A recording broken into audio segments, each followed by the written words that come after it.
प्यार, इमोशन और दिल को छू लेने वाले एनिमे की दुनिया में आप सबका स्वागत है।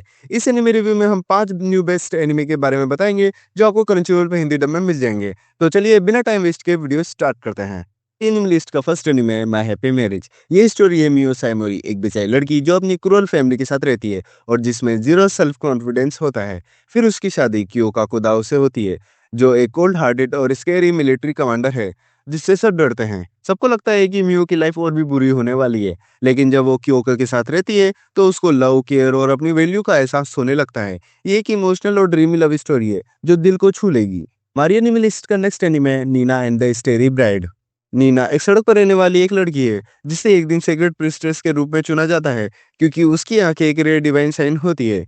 उसे एक प्रिंस के साथ शादी करनी होती है, लेकिन वो समझती है कि ये सिर्फ एक साजिश है, जिसमें उसकी असली आइडेंटिटी को छुपाया जा रहा है। जब वो नए रिश्ते और सच्चाई को समझने लगती है, तब उसका दिल और मंजिल दोनों बदलने लगते हैं।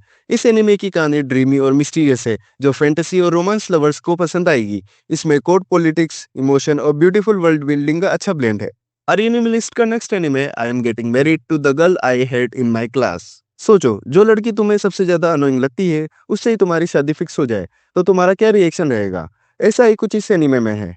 ये स्टोरी है दो क्लासमेट नाओया और साकी की, जो एक दूसरे को बिल्कुल पसंद नहीं करते, लेकिन फैमिली प्रेशर की वजह से उन दोनों को एक दूसरे से शादी करनी पड़ती है। पहले तो दोनों एक दूसरे से आर्गुमेंट और लड़ाई करते रहते हैं, लेकिन धीरे धीरे नफरत प्यार में बदलने लगती है। क्या ये दोनों लवर्स बनते हैं या फिर दोनों के बीच सिर्फ झगड़ा ही चलेगा?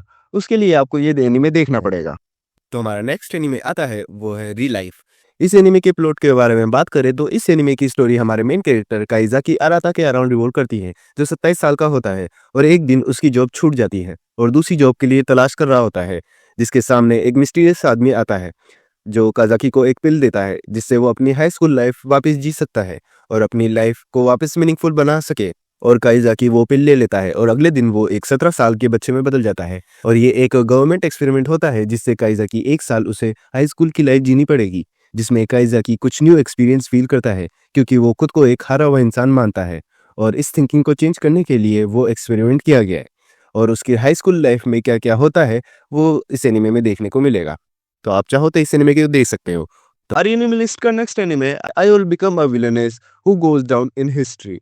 ये एनीमे एक ओतोमे गेम या romantic fantasy game based story है, जिसमें एक लड़की जो विलेनेस से ऑब्सेस्ड होती है, एक दिन अपने फेवरेट विलेनेस कैरेक्टर के रूप में रिइंकार्नेट होती है। उसका गोल होता है सबसे आइकॉनिक और पावरफुल विलेनेस बनने का, जो स्टोरी में याद रखी जाए। पर जैसे जैसे वो अपनी जर्नी शुरू करती है, उसको ये समझ आता है कि विलेनेस बनना आसान नहीं है। उसको नए नए कैरेक्टर और रिलेशनशिप फेस करने पड़ते हैं और उसको बदलने पर मजबूर कर देते हैं। अगर तुम्हें my next life as a villainess या the most heretical last boss queen जिसे एनीमे पसंद है, तो ये एनीमे भी पसंद आएगा। स्टोरी काफ़ी इंगेजिंग है और ये एक रिफ्रेशिंग विलेनेस एनीमे है।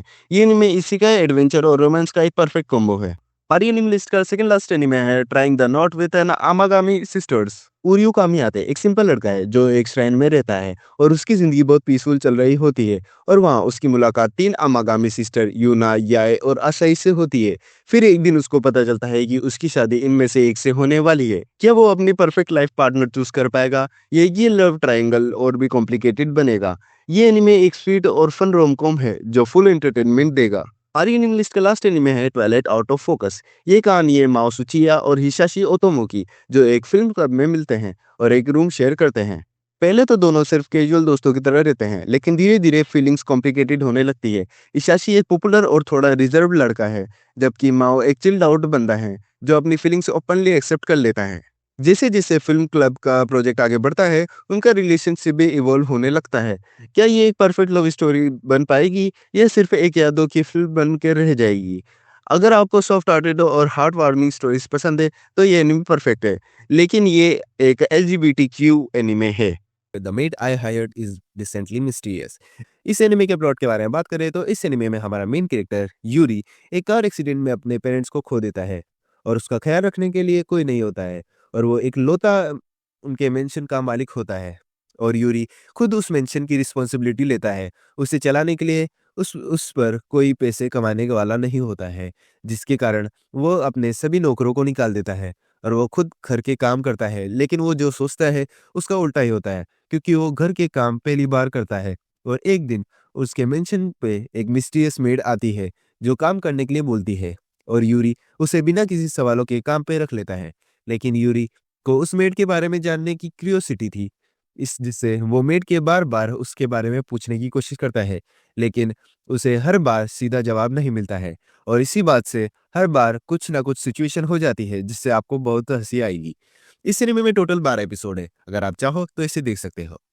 अगर आपको ये एनिमे रिव्यू पसंद आया है तो अपना सपोर्ट दिखाएं और सब्सक्राइब करके हमारे एनिमे लेगेसी फैमिली का हिस्सा बने। तो मिलते हैं अगली वीडियो में, तब तक के लिए बाय बाय।